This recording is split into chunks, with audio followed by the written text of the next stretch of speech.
Upon the battle's conclusion, they examine the corpse and find that there aren't any lasgun wounds, meaning that this was not the same creature that Kane shot at earlier, which meant that there were going to be more.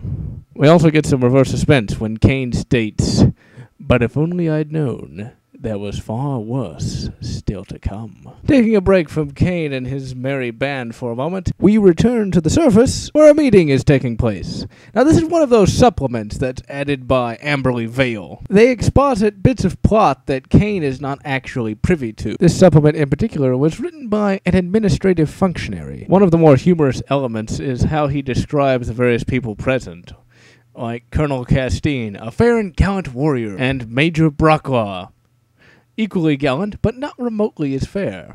Arthur Morell, professional hole grubber. And of course the bombastic me.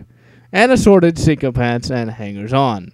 It's kind of funny how when they try to start the meeting, nobody actually comes to order.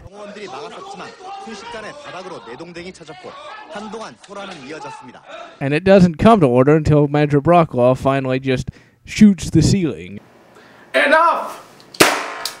This is the point in the novel where they actually put forth the plan to place charges under the ice to stop the Gargant. The administrative drones point out how there's a significant credit value placed on the mining station, whereupon Colonel Castine simply states they can go ask the orcs to kindly leave. And so Kane and his band continue through the tunnels for some time until they find a Necron tomb. And Kane, having already encountered the Necrons before, simply wants to blow it up. Logash just does not seem to get just how deadly a Necron is, so Kane explains. It can't be bargained with. It can't be reasoned with. It doesn't feel pity, or remorse, or fear, and it absolutely will not stop, ever, until you are dead. Okay, this is a Necron, and as you can see, it looks somewhat like a Terminator, except it's 1,000,000 times more powerful. The weapon it carries is called a Gauss Flare. Essentially, it flays a being at the molecular level, which makes it somewhat similar to the Star Trek phaser. The only thing is, the Gauss Flare is considerably more painful, and they can heal themselves, sort of like a T-1000, and they can teleport in mass. So as you can see, these things are a significant threat.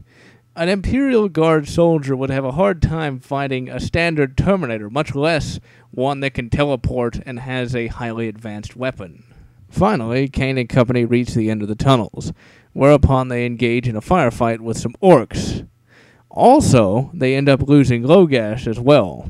Essentially, he just disappears somewhere. Their firefight is cut short by the appearance of some Necrons. The Necrons proceed to slaughter all the orcs that are around, and Kane wisely has all the troopers hunker down and try to stay out of sight. After the Necrons disengage, Kane and his band return to the caves, where they fight a few more orcs, and then eventually they go down into the Necron tomb. As they enter the tomb, they find that it is lit by some sort of necrotic green light. They also find that it's filled with hundreds of Necron warriors that are held in stasis. And one of the soldiers brings out that same old tired line of, "We need bigger guns." The whole reason why they went into the tomb in the first place was so that they could find an alternate route to the surface. Flitting about in the tunnels, they eventually encounter Logash, who has taken leave of his senses. And for a individual who worships technology, that's really saying something. Isn't the omniscience bounty just wondrous? The instance of Logash just popping out of nowhere, quite understandably, takes Kane by surprise. Emperor's blood! Well, after that surprise from Logash, Kane and his team eventually find a route to the surface and make it back to base once again. And so they make it back to base, and now we can see a bit of Kane's distinctive humor. When Major Brocklaw states, "You look like hell," Kane writes, "But he held out a mug of Tanaleaf tea," as he said it, so I let him live. I feel that that's a good little bit of dry humor that works really well for the situation. So after a bit of tea and a short rest, Kane gets back to business and attempts to explain to the administrative drones just how deadly the Necrons are. They don't get it at first, but eventually Kane is able to convince them.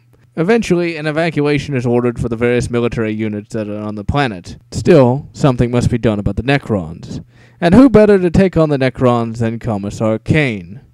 So now, he's going to have to lead stormtroopers into the Caves of Ice for a third time.